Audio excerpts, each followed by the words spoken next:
On this week's program of Reflections, we speak with Professor Emeritus Dr. Winston McGowan. We talk a little bit about his decision to study history as a discipline and a little bit about the history of education in Guyana. Professor Emeritus Dr. Winston McGowan.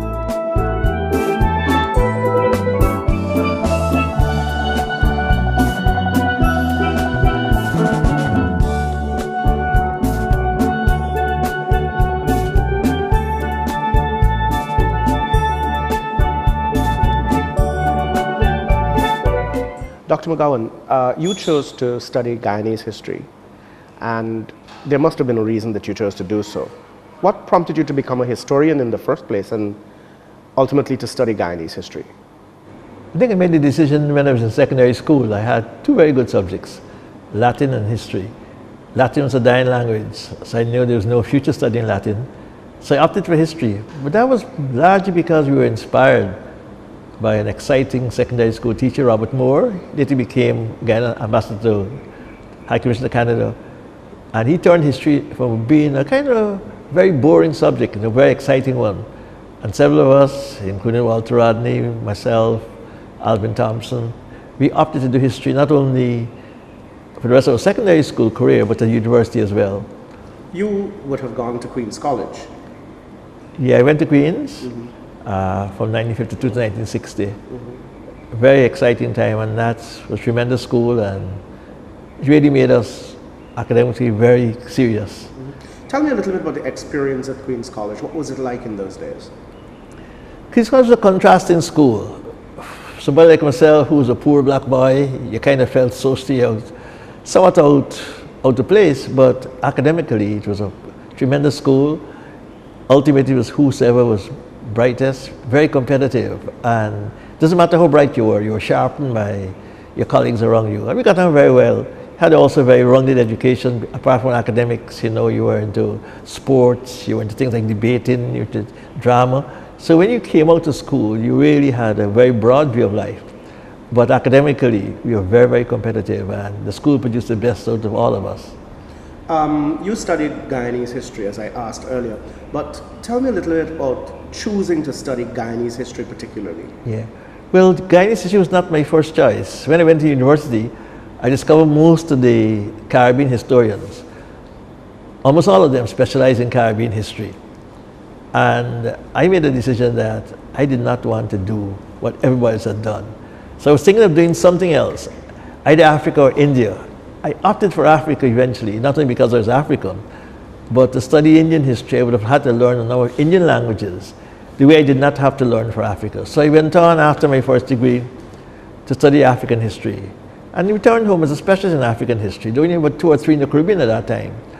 But it's very difficult to maintain interest in Africa, to study, to go there, to get to the documents from Guyana. So, since I was based here and planned to stay here, I decided to shift to Guyanese history. And I did African history when I had a year's study leave. I'd go abroad, do something in Africa. But year by year, once I was here, I began to work in Guyanese history subjects. I didn't regret it, so I ended up doing work both in Africa and in Guyana. But Guyana was really my second choice, almost by accident, except I was located here. So, as one of the people who has specialized, I would say to some extent, in Guyanese history, what were some of the things that you found that nobody else had unearthed before? Well, I was very aware that Guyanese history, most of the work done, had been after emancipation in 1838. All the top Guyanese historians, they specialized in the latter half of the 19th century, a couple of them in the 20th century. So what I opted to do is the period before emancipation, and I chose from 1796, when the British first came here on a long-term basis, because the documents were all in English. Prior to that, Dutchans were in Dutch. I did try to learn Dutch. I didn't do all the well in it. So I specialized in the area very few people had worked on. And in that period, my major topic was really the role of the Christian church among the slaves. And that led me to focus on the 1823 slave rebellion, which became, in fact, the most important single subject I worked on, and developed a certain amount of knowledge about it. But I learned a lot about Guyanese slavery. Not too much work was done at the time about slavery in Guyana. We knew about slavery elsewhere in the Caribbean and always assumed that what happened elsewhere happened here, but there were distinctives here and so on. So I was able to specialized really in the British period, especially in slavery, emancipation, and the role of the Christian church work among the slaves. What were some of the outstanding elements of your research in terms of Guyanese history over that period? What are some of the things that stand out for you? One is that Guyana was one of the very first places where the slaves became organized enough to challenge the system on a consistent basis. And they did it because they had the support of the missionaries, which was rare in the Caribbean. Almost everywhere else in the Caribbean, the missionaries supported the establishment, the planters and the governors. But particularly the congregational missionaries, what they call non-conformists, not the people in the Anglican church, they tended to side with the slaves. And they gave you perspectives about the slaves. They reported what slaves were saying about the system, and they became friends with the slaves. And so you got a perspective here about the slaves' attitude towards slavery. You don't really get in such a clear way elsewhere, and you have it being reported by white people. Obviously they're limited in what they're reporting, but they're siding with the slaves, and they give you some good insights that are very, very precious. So we could write about how slaves saw slavery in Guyana in a way that you can't do for many other parts of the Caribbean. How did they see slavery? What was their perspective on slavery here in Guyana? Well, they understood slavery was an unjust system, and they had memories of being taken against their will from Africa. So they had a certain anger, certain hatred, and they were trying to see how they could undermine the system. So they were opposed to slavery like everybody else. The masters tried to convince themselves that they were treated well, and therefore they would accept the system. But history proved this wasn't the case. Doing research, historical research, obviously has to have some method. There is some method in it. How would one go about getting information about, obviously, periods that we don't really have a lot of information about? What are some of the routes? Yeah. Well, history is a discipline that revolves around skills. People don't understand this. People feel everybody can write history. When you're in history, you've got one aspect of what you just mentioned. You have to collect material. So you have to know how to go about collecting. Then you have to analyze it. You have to organize it and so on. But the first stage is the collecting stage. So you have to find out where the material lies. Sometimes you know by looking at the works of previous authors, not necessarily in Guyana, but on the Caribbean, you know, well, you just got the governor's reports, the reports from slave owners, if you could find them. And these are stocked quite often in public archives and in private archives. So you find out where the material is and what each holding represents. Because every place where records are kept, they have a different type of record. So if they have an index, you go through the index, right? If not, you got to search on your own and hope you come out with what you really want to find. We're here at the National Archives here in Guyana. Yeah. The Walter Rodney Archives. Tell me a little bit about how the system functions. If you wanted to get information here, what would be your first step and what would you do eventually? Well, here they have a catalog of the holdings. So you go to the catalog and the different types of sources. There are sources that are unpublished, letters by governors, but you also have newspapers, and depending on what you're looking for, you determine what source you go to first. And it's all arranged here chronologically, so you could go to a particular year. The problem is if you're pursuing a theme. So if you want to study education, you want to study economic development, you don't always know where you're going to find the information. So you might go year by year hoping to find something. But if you're simply studying chronologically, you just ask for the particular year, 1824, 1836, and the archival staff will bring that to you. So that's easier. But when you're doing a theme, especially for a long period, you have a lot of difficulties because you go through a lot of documents. Sometimes you spend a whole day and find nothing. What were some of the significant events that happened in education in the pre-independence period? Well, pre-independence, of course, we are following the British system. And what would happen, and this goes back, we did British exams for a long while. And the earlier teachers, if they were not trained in Guyana, some of them would be trained in Jamaica, a couple of them went to Barbados. But you're doing a British system, preparing for British exams. Eventually, you had what you call the Cambridge exams, and We had the GC and so on. At that time, secondary education was limited. And you had a few government schools, mainly in Georgetown. You had some private secondary schools, again, mainly in Georgetown. So when you're talking about education at secondary level, only a very small part of the country had it, right? But a lot of people were very educated because the primary school system then, you could attend primary school until age 16, and you had what you call sixth standard. And the quality of education, if you went to one of those schools regularly, it was pretty good. Even people who never went to secondary school had a basic primary education. In contrast, later on when your coach left primary school at 12. But broadly speaking, what happened before independence, that people were guaranteed primary education, except you lived in some remote part of the hinterland, some Amberlin areas. But secondary education, access was very, very difficult.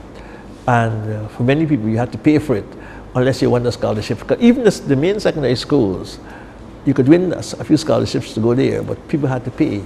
So it's a question of whose parents had the wealth, that kind of thing, to afford to pay the fees, which were not low. What kind of curriculum was taught in this primary level of education? They taught mainly arithmetic, English, and what they call general knowledge, general intelligence. And you had an exam at 11 that centered around those subjects. You didn't teach a number of things you're teaching now. You didn't teach any history, any social studies.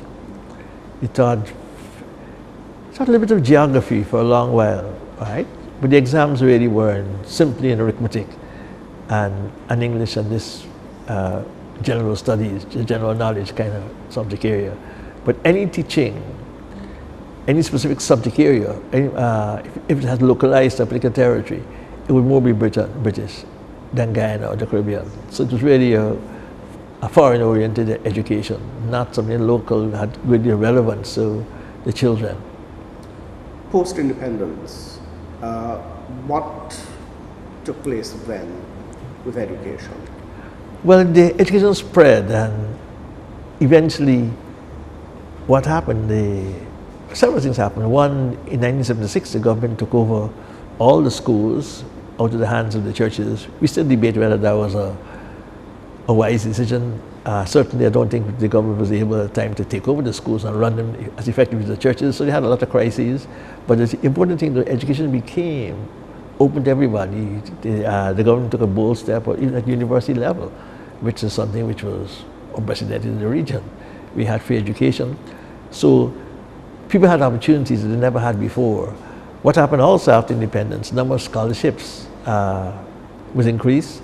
And then some attention was paid to the indigenous people in the hinterland, where they came to Tongue, came to Georgetown, came to Linden and other places, and they got secondary education they didn't have before. So they began to play a different role in society. So you're talking about a widening in the number of people who could have access to education, because essentially, at least theoretically, it's free, and in reality, largely free too. But you also had a change in the content. We began to have local content in education.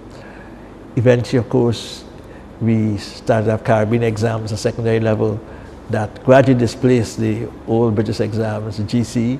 So we came to CXC, and there again, the content was relevant to the region. So you got a tremendous change in content. You also have more serious attempts at more serious focus on teacher training, all right? And at one stage we had 2 types of training for teachers, both for primary level and separate level, in the same institution but a different curriculum. And so you find the teachers became, for a long while, the quality of teachers increased significantly until we had this massive migration of our teachers that put the system into crisis, especially after 1980.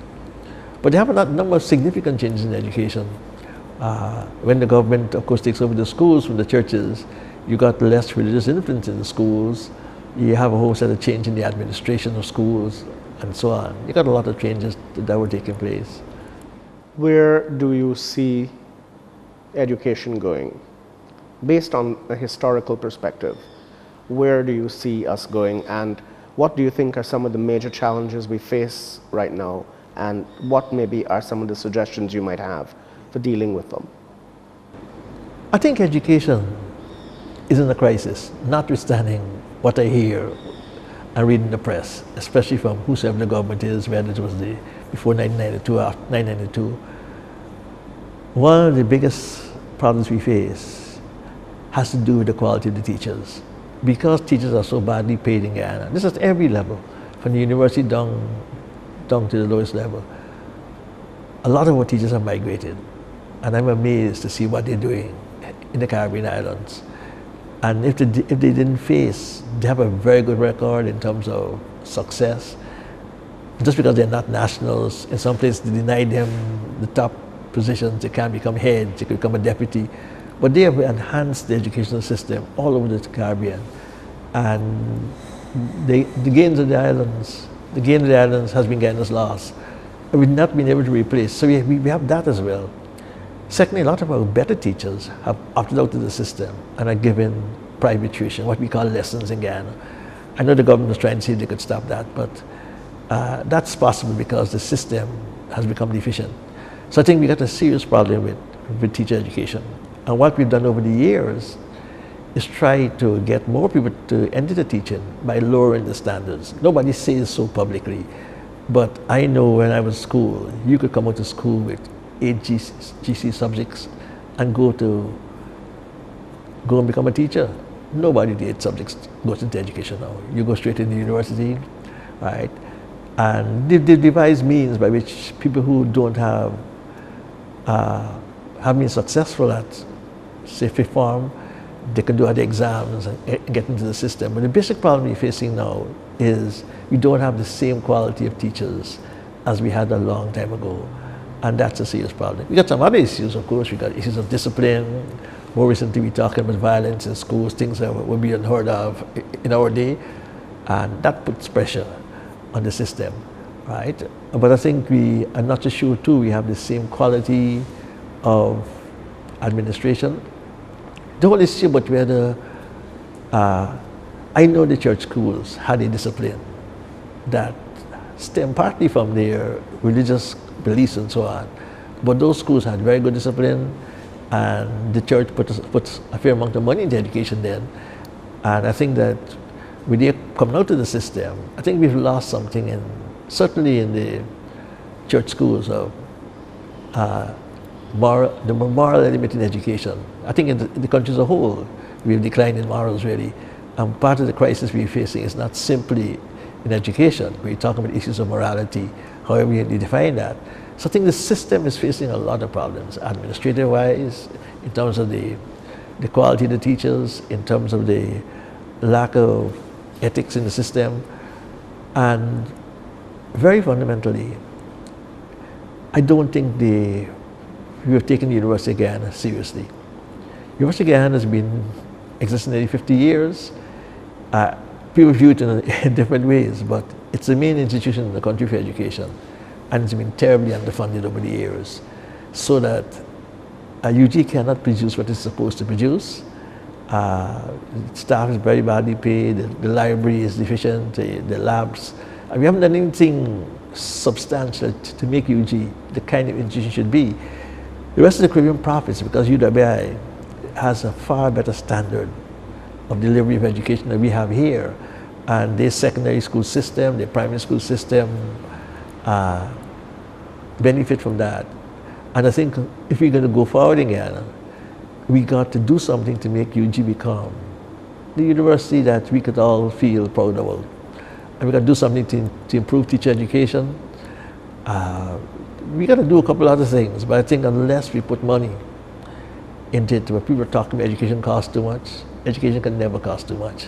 The way forward is that you have to put the money, and I think Guyana is not lacking in money. I think some of us, we might have used the money different ways, but I think that they must find money to have a proper national university that would not only help education, but help the entire country, and stop the situation where Guyanese are just going abroad. The brain drain is terrible, and we got to reverse that by addressing corollary things like proper remuneration for people in the public service or in teaching. Thank you.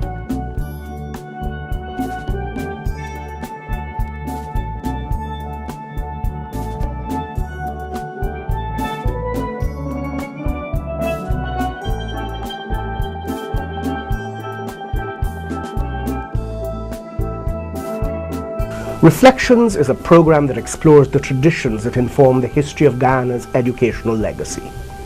Guyana was considered the most literate country in the Caribbean, and many of our educators over the past 40 years dedicated their lives to providing the foundations that made our educational system outstanding.